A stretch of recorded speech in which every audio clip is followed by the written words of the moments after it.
नमस्कार दोस्तों। तो आज की इस वीडियो में हम लोग क्लास 9 का एक्सरसाइज 1.1 बनाने वाले हैं और बेसिकली आज से हम लोग क्लास 9 का मैथ स्टार्ट कर रहे हैं। तो जो लोग नए हैं वो लोग आज से अपना कंटिन्यू रहेंगे और डेली अपना जो एक एक एक्सरसाइज आपका वीडियो मिलते चलेगा उसे पूरा करते चलिएगा, ठीक है ना।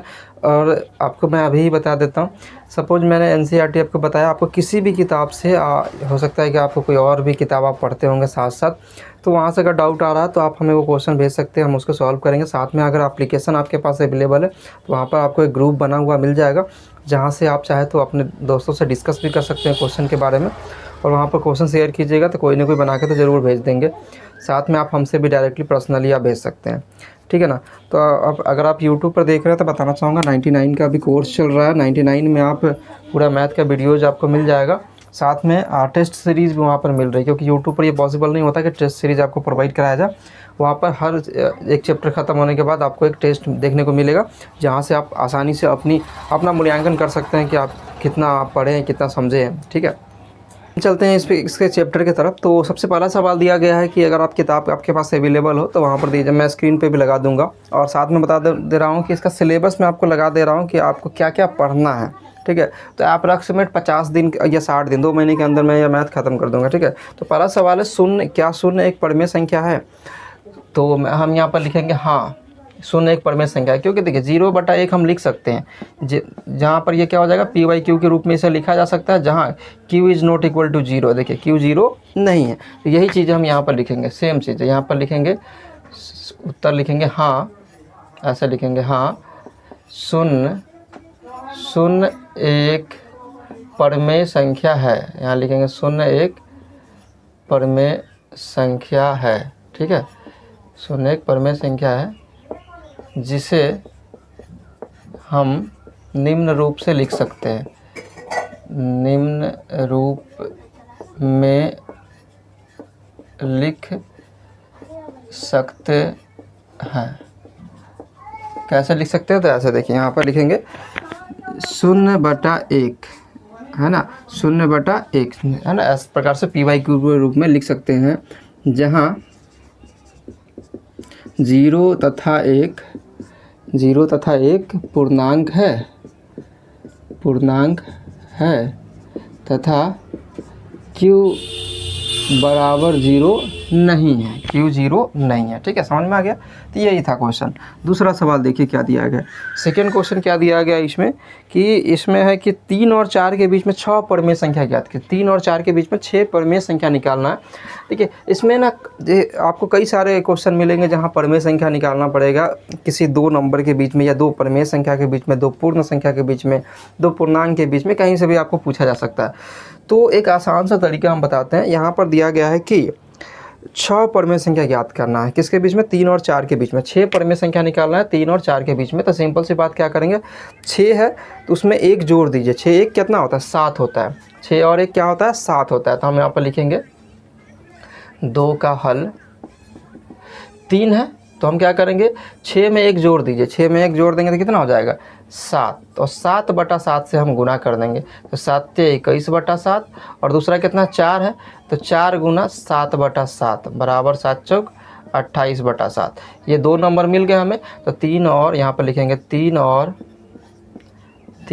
4 के बीच के 6 परमेय संख्या बराबर, देखिए क्या हो जाएगा, इसके बीच के सभी लिख दीजिए। 21 के बाद कितना हो जाएगा?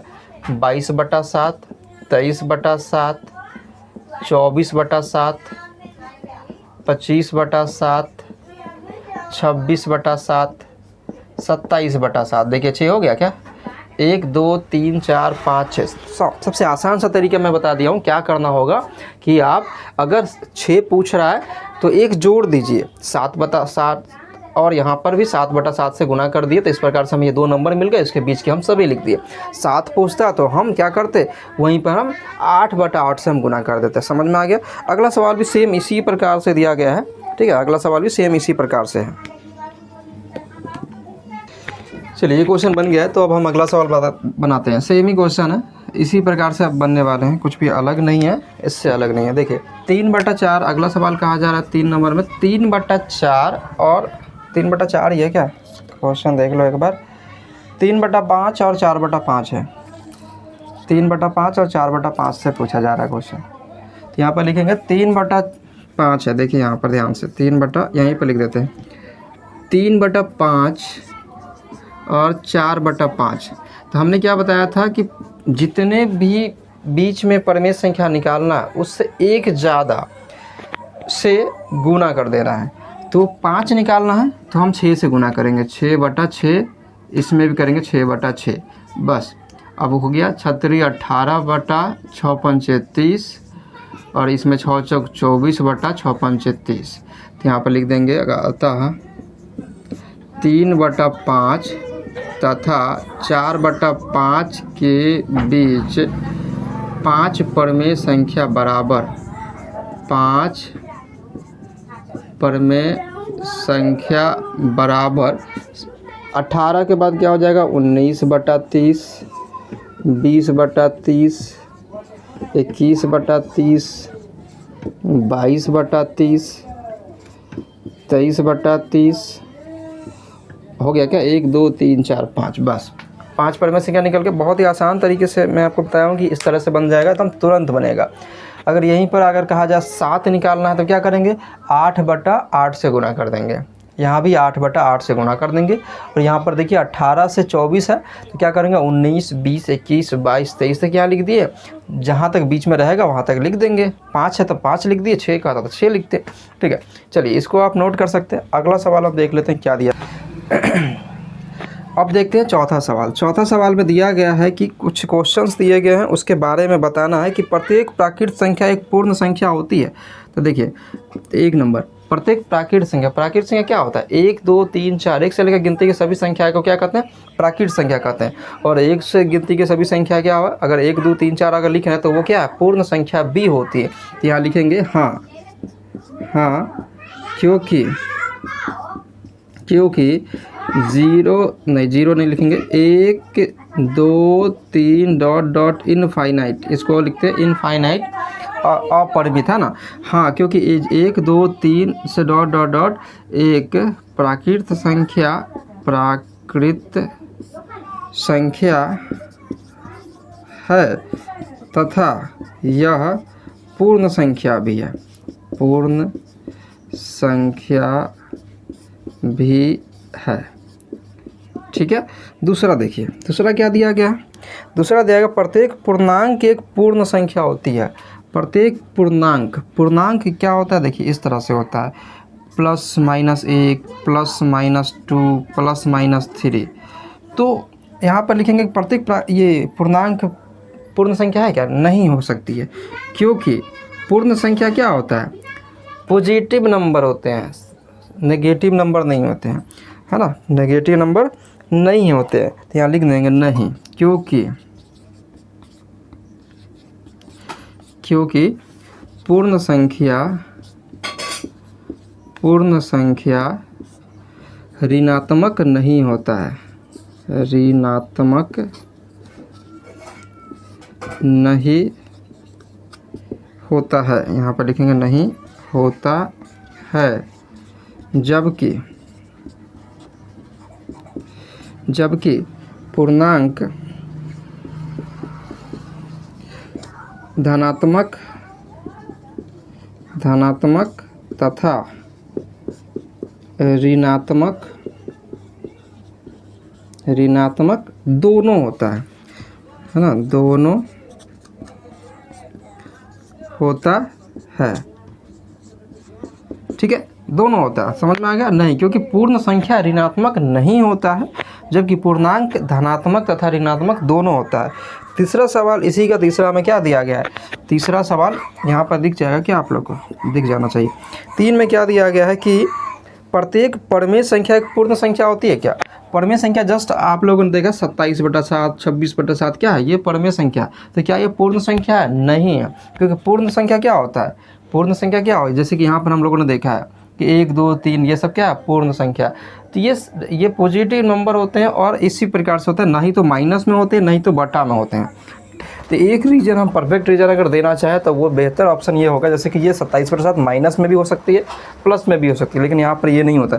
लिखेंगे जैसे कि यहाँ पर लिख सकते हैं कि परमेय संख्या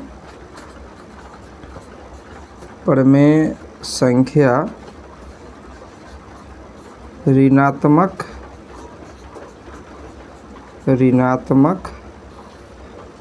हो सकती है,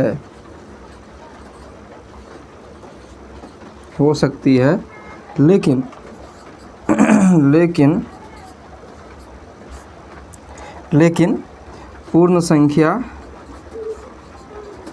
पूर्ण संख्या हमेशा धनात्मक होती है। ठीक है, पूर्ण संख्या हमेशा क्या होगा, धनात्मक होती है। समझ में आ रहा? हमेशा धनात्मक होगी। कई सारे और भी इसमें कारण हो सकते हैं, जैसे कि बताया मैंने कि ये बटा में होता है, लेकिन क्या होता है, ये 26/7 27/7 के रूप में ये हो सकता है परमेय संख्या, लेकिन पूर्ण संख्या इस प्रकार से नहीं होती है। लेकिन अगर परफेक्ट कारण दिया जाए कि एक सटीक कारण दीजिए, तो ये बहुत बढ़िया कारण बैठता है, इसलिए मैंने ये लिख दिया। ठीक है, इसके अलावा भी बहुत सारे कारण। चलिए, तो आप इसे नोट कर लीजिए, है ना। ये आखिरी सवाल था, आई होप आपको ये समझ में आ गए होंगे। थोड़े से ही क्वेश्चन थे, तो आई होप आपको ये समझ में आ गए होंगे।